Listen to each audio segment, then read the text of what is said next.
ചിലവരുടെ നോട്ടം നമുക്കൊരു സ്പാർക്ക് കിട്ടും. ആ കുട്ടി നോക്കിയപ്പോൾ എനിക്ക് അങ്ങനെ ഒരു സ്പാർക്ക് കിട്ടി. അതെനിക്കും ഫീൽ ചെയ്തു. നിന്നെ നോക്കിയപ്പോഴേ അവൾക്കൊരു പുച്ഛഭാവമായിരുന്നു. അവളാ മുറി തുറക്കരുതെന്ന് പറഞ്ഞപ്പോ നീ ഞെട്ടാൻ ഞാൻ.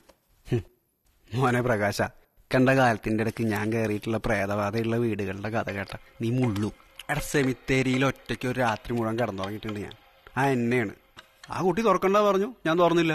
അവരുടെ വിശ്വാസമല്ലേ, നമ്മളെന്തിനാണ് വെറുതെ അതിൽ കയറി ഇടപെടുന്നത് വിചാരിച്ചിട്ടാണ്. അല്ലാണ്ട് എനിക്ക് പേടിയൊന്നുമില്ല. വിശ്വാസത്തിന്റെ കാര്യമൊന്നും എനിക്കറിയില്ല. അതിൻ്റെ അകത്ത് എന്തോ ഉണ്ടെന്ന് പറഞ്ഞപ്പോ നിന്റെ കിളി പോയത് ഞാൻ ശ്രദ്ധിച്ചു. ഓ പിന്നെ പോടാ, എനിക്ക് അതിലൊരു വിശ്വാസമില്ല. അവിടെ ഒരു കോപ്പുമില്ല. ചിലപ്പോ നിന്റെ വീഡിയോകൾ കണ്ടു കാണൂടാ, അവള് നിന്നെ ആക്കിയതാവും. ഏയ് അങ്ങനെയാണെങ്കിൽ ഒന്ന് കയറണല്ലോ. കാരണം എന്നാ എത്ര വലിയ പൂട്ടും നിനക്ക് വേണ്ടി പ്രകാശം തുറക്കും. അവളെ നീ എടുത്തോ, കൊണ്ടുപോയി വളർത്ത. എൻജോയ്. എന്റെ വീഡിയോ ഞാൻ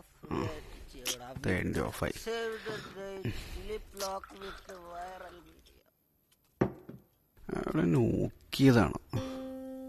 എന്തായാലും തുറക്കാം.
നീറുടെ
നകുല വാതിൽ തുറക്കടാ.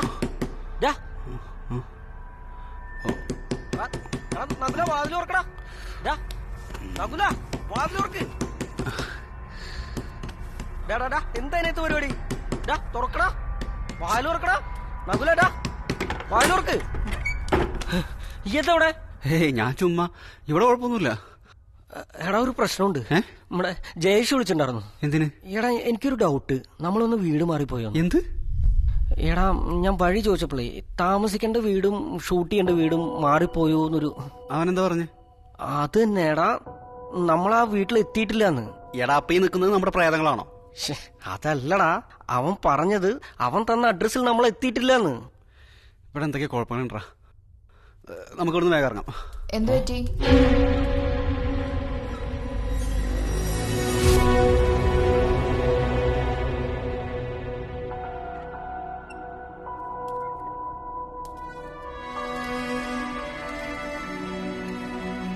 നീ എങ്ങനെ അകത്ത് കയറി? ഞാനിവിടെ തന്നെ ഉണ്ടായിരുന്നല്ലോ. അതെ, ഞങ്ങൾക്ക് ചെറുതായിട്ട് വീട് മാറിയെന്നൊരു സംശയം. സംശയമല്ല, സത്യമാണ്. പക്ഷേ നിങ്ങൾ യഥാർത്ഥത്തിൽ ഇവിടെ തന്നെയായിരുന്നു വരേണ്ടത്.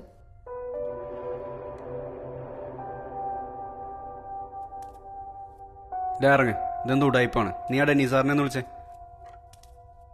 എനിക്ക് മനസ്സിലാവും, നിങ്ങൾ ഇത്രയും കാലത്തെ യുക്തിയെയും ബുദ്ധിയെയും എല്ലാം വെല്ലുവിളിക്കുന്നതായിരിക്കും ഇപ്പം നിങ്ങൾ കണ്ടുകൊണ്ടിരിക്കുന്നത്. പക്ഷെ വിശ്വസിച്ചേ മതിയാകൂ, 15 വർഷങ്ങൾക്ക് മുൻപ് ഈ വീടിനകത്ത് മരിച്ചു വീണ ഒരാളോടാണ് നിങ്ങളിപ്പോൾ സംസാരിച്ചു കൊണ്ടിരിക്കുന്നത്. പിന്നെ അതൊന്നും പോസിബിൾ അല്ല. ഞാൻ വിശ്വസിക്കില്ല. ഇത് അയാളും നീയും തമ്മിലുള്ള എന്തോ പ്ലാനാണ്. നകുലിന് വിശ്വാസമാവാൻ ഞാൻ എന്താ ചെയ്യേണ്ടത്? നീ കണ്ട സ്വപ്നത്തിലെ കഥ പറഞ്ഞു തന്നാ മതിയോ? ഞാൻ കണ്ട സ്വപ്നം നിനക്ക് പ്രകാശിന് കാര്യം മനസ്സിലായെന്ന് തോന്നുന്നു. നിങ്ങൾ ഇങ്ങോട്ട് പറഞ്ഞു വിടുന്നതിന് മുമ്പ് ഡെന്നിസ് പറയാത്ത ഒരുപാട് കഥകളുണ്ട്. അതിലൊന്നാണ് ആ സ്വപ്നവും. അവിടെ ആ ചെകുത്താൻ തലയർത്ത് കൊന്നത് എൻ്റെ അനിയത്തിയ.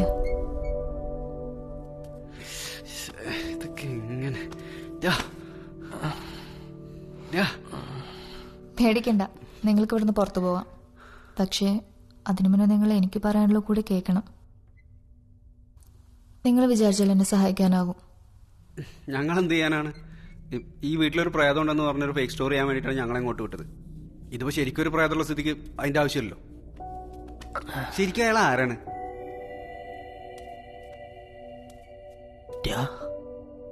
ഇവള് ശരിക്കും പ്രേതാണോ? എന്നിട്ടാണോ നീ ഇവളോട് വിശേഷം പറഞ്ഞേക്കണ്? കൂടി രക്ഷപ്പെടാൻ നോക്കണ പുല്ലേ.